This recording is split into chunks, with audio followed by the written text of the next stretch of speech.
চলুন আজকে দুপুরে আমাদের খাবারের কি আয়োজন। সত্যি কথা বলতে আজকে যা খাবারের আয়োজন করা হয়েছে ওইটা আমি খাইতে আসি নাই। এখন আমার বোন আমার জন্য খাবার পাঠাইছে পাতলা খিচুড়ি দিয়ে গরুর গোশ দিয়ে। এই যে পাতলা খিচুড়ি, এই যে গরুর গোশ দেখছেন, বুটের ডাল দিয়ে রান্না করা হয়েছে। তো চলুন বিসমিল্লাহ আমরা শুরু করি। হালকা একটু ঝোল আর গোশ নেই, কেমন হয়েছে। তো বিসমিল্লাহ আমরা বিসমিল্লাহ বলি, বিসমিল্লাহ। অনেক বছর পরে বুটের ডাল দিয়া গরু গোশ খেলাম।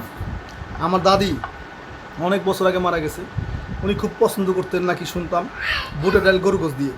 আমার দাদি খুব পছন্দ করতেন। আমার মা যখন আমার দাদির দেখতে গেতো আমার বাবা, তখন নিয়ে রান্না করে নিয়ে যেত।